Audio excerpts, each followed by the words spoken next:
मैंने देखा कि एक व्यापारी को तकलीफ आती है कि उसको बिजनेस बड़ा तो करना चाहता है पर जानता नहीं, उसके पास जानकारी नहीं है। इसके लिए मैंने कई affordable problem solving short term courses launch किए हैं 2 महीने 3 महीने के, क्योंकि हमने आप सबसे मुलाकात करी अपने यूट्यूब चैनल के थ्रू और अपने इवेंट्स के थ्रू, जहां आपने मुझे अपनी नीड, इंटरेस्ट, कंसर्न, एक्सपेक्टेशन बताए। वर्किंग कैपिटल एक बहुत बड़ी तकलीफ है। क्या है वर्किंग कैपिटल? पहले इसको जरा समझते हैं कि बिजनेस फेल क्यों हो जाता है। देखिए, पहली चीज, अगर आपको कैश मैनेज नहीं करना आया अपने बिजनेस में, आप day to day operations manage नहीं कर पाएंगे। आपकी इन्वेंट्री और इक्विपमेंट पे अगर आपको और पैसा लगाना है, आप नहीं कर पाएंगे, नया प्रोडक्ट नहीं खरीद कर पाएंगे, और पैसा कलेक्शन में ध्यान चला जाएगा।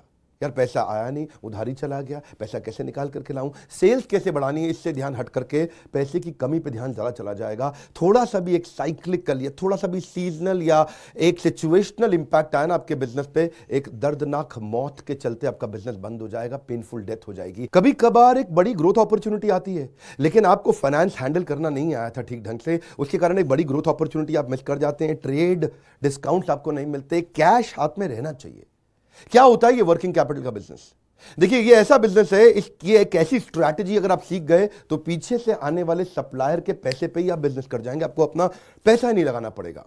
चाहे आप प्रोडक्ट में हैं या सर्विस में हैं, कैश मैनेज करना आना चाहिए, नहीं तो आपकी फाइनेंशियल रेपुटेशन खत्म हो जाएगी और हो सकता है कि जिनको आपने उधार देना है वो एनसीएलटी जाके आपका वाइंडिंग अप पटिशन डाल के धंधे को खत्म कर देंगे। अब वर्किंग कैपिटल के अलावा कुछ टेक्नोलॉजी की समझ बहुत जरूरी है। एक दुकानदार को भी हम चाहते हैं कि वो अपने बिजनेस को ऑटोमेट करना सीखे। क्या होता है ऑटोमेशन बिजनेस का? एक रिटेलर भी जब तक अपने करंट दुकान को ऑटोमेट करके पूरी तरीके से इससे बाहर नहीं निकलेगा, वो गल्ला नहीं छोड़ पाएगा, नेक्स्ट ब्रांच नहीं खोल पाएगा, नेक्स्ट ऑफिस नहीं खोल पाएगा, नेक्स्ट कंपनी, नेक्स्ट फैक्ट्री नहीं डाल पाएगा। आपको ईआरपी और सीआरएम की समझ होनी चाहिए। टेक्नोलॉजी क्या होती है मेरे बिजनेस के अंदर, कौन सी टेक्नोलॉजी चाहिए, मैं कैसे सर्विसेज और प्रोक्योरमेंट को कंट्रोल कर लूं, मैं कैसे पेमेंट मेरी किसको देनी है, किससे लेनी है। मेरे पास एक शीट पे हर समय पता होना चाहिए मेरा एक्सपेंडिचर कितना हुआ है, कितना स्टॉक फालतू पड़ा हुआ पीछे, इन्वेंट्री कितनी पड़ी है, मेरी कॉस्टिंग क्या है, प्राइसिंग क्या है, मार्जिन कितने हैं, वेस्टेज कितनी हो रही है, मेरा कैश फ्लो के ऊपर मुझे टैक्सेशन की क्या तैयारी करनी है, बैंक की ट्रांजैक्शंस क्या हो रही हैं, मेरे को कैसे अपनी सेल्स का प्रोजेक्शन डालना है, इंसेंटिव को कैसे डिस्ट्रीब्यूट करना है, डिस्ट्रीब्यूटर से कैसे डील करना है, फ्रेंचाइजी को कितना पैसा देना है, कितना लेना है, सारी चीज एक शीट पे। सीआरएम और ईआरपी, इसके ऊपर हमने एक छोटा कोर्स बनाया, एक ऐसा कोर्स जो कि 2 महीने में आप सीख सकते हैं, कहीं पे भी बैठ के, किधर भी, अपनी कन्वीनियंस, अपनी ईज के मुताबिक।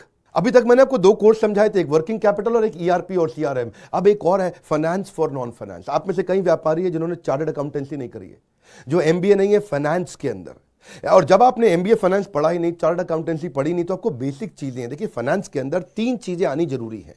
एक है कि आपको पीएनएल अकाउंट समझ में आना चाहिए, आपका प्रॉफिट एंड लॉस अकाउंट क्या है, आप रोज कितना प्रॉफिट कर रहे हैं, पिछले महीने कितना प्रॉफिट किया, एग्जैक्टली आपको नहीं पता होगा।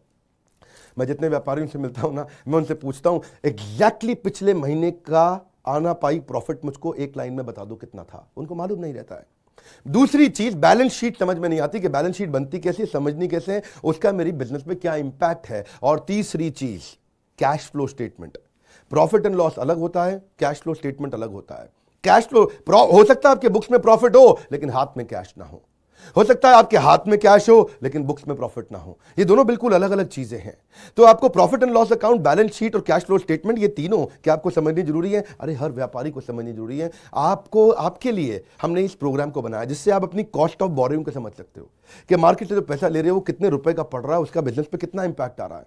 अगर आपकी कॉस्टिंग ठीक नहीं है, प्राइसिंग कभी ठीक नहीं हो सकती। कॉस्टिंग क्या होती है? एक आपने जूस की बोतल बेची, एक्चुअली वो बोतल बनाने में कॉस्ट कितनी आ रही है, तो वो एक पर यूनिट कॉस्टिंग कैसे निकाली जाती है। साधारण हिंदी भाषा में लोगों को सिखाने वाला कोई कोर्स एग्जिस्ट ही नहीं करता था। कई मैंने छोटे छोटे ऐसे कोर्सेज बनाए हैं, और कैसे हिंदुस्तानी व्यापारियों को मद्देनजर रखते हुए उनकी प्रॉब्लम्स को इकट्ठा करके, इसलिए हमने इसको नाम दिया है प्रॉब्लम सॉल्विंग कोर्सेज। इसमें रियल एग्जांपल्स डाले हैं, इसके अंदर केस स्टडीज डाली हैं, इसके अंदर इंप्लीमेंटेशन के लिए आपको हमने असेसमेंट्स दिए हैं, एनिमेशन हर वीडियो के अंदर डाल दिया, रीडिंग मटेरियल डाल दिया ताकि रीइंफोर्समेंट हो जाए। आपको जब मन करे तब एक्सेस करो, आप जाके रीविजिट करो, फिर से जाके रीबिल्ड करो अपनी अंडरस्टैंडिंग को दोबारा पढ़ के। और मैंने ही खुद मिल करके अपने बेस्ट देश के ट्रेनर्स के साथ इन सारे कंटेंट को तैयार कराया है।